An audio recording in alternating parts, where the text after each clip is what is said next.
Florida has always been a place of sunshine and endless welcomes. For years it was America's go-to for family fun, beaches and theme parks. But the rhythm that sustained local communities has shifted. And the contrast is striking. Late summer of 2025 feels profoundly different. A strange quiet has settled in. Boardwalks that once buzzed are now still, familiar energy replaced by disconcerting stillness. This was meant to be a year of recovery. Instead, many small businesses are sounding the alarm. To understand this story, you have to walk the streets and talk to the people living it, like John's Pass Village. I remember it packed with families, kids with ice cream, souvenir hunters, and fishing boats coming in. This summer the boardwalk felt wide and empty. More space than people. Shop owners stand in doorways waiting for customers who never arrive. One owner said this is the slowest season since the spring of 2020. Sales down nearly a third. Reduced hours and fewer shifts are already hitting servers and hotel staff. Shelves stocked for a busy summer now sit untouched, a colorful reminder of the crowds that never came. Many used savings to repair storm damage, expecting summer tourists to help them recover. But the bills keep piling up. Florida's seasonal rhythm, spring break to summer to snowbirds, has been broken this year, creating a ripple effect across towns. If you only watched official reports, you might think everything is fine. Officials highlight strong hotel revenues and visitor counts. Glossy reports paint a rosy picture. But hotel clerks, shop owners, and tour guides tell a different story. Empty lots, quiet beaches, half-full dining rooms.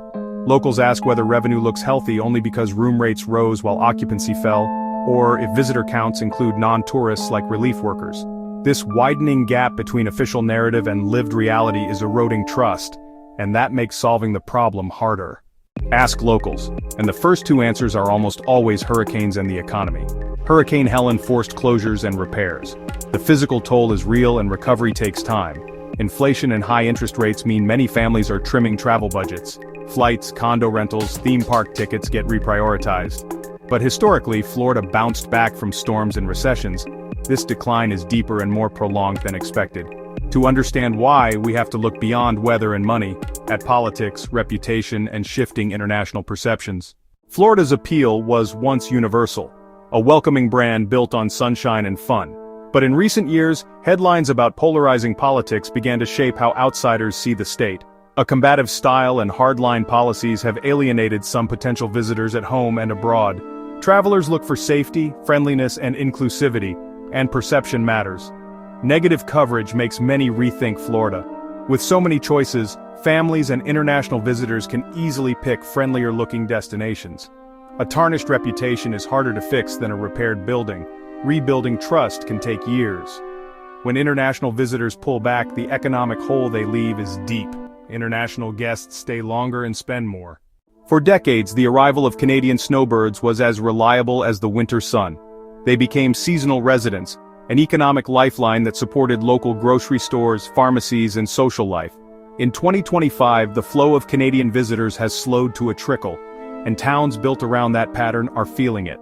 Many cite political tensions and stricter policies. They read the headlines and decide Florida no longer feels like a second home.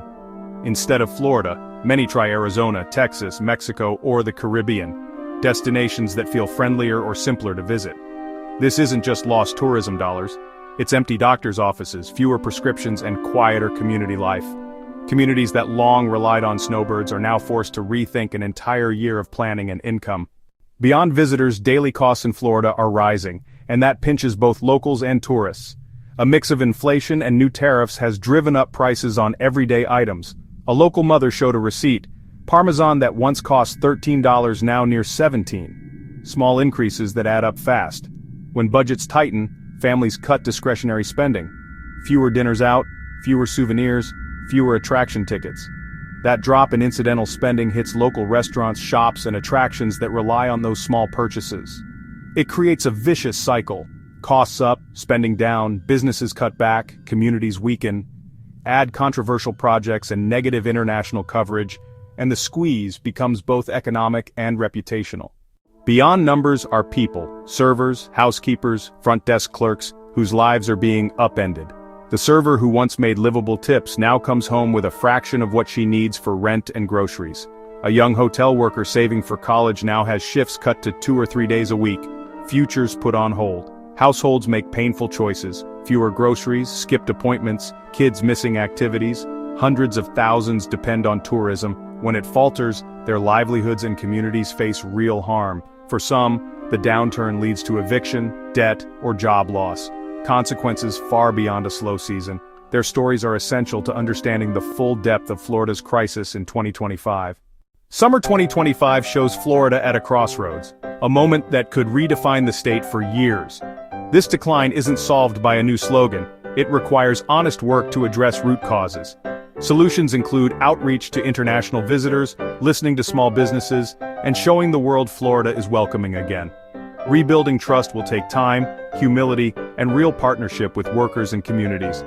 It's possible to bring them back, but the choices made now will determine whether Florida remains the sunshine state the world once loved.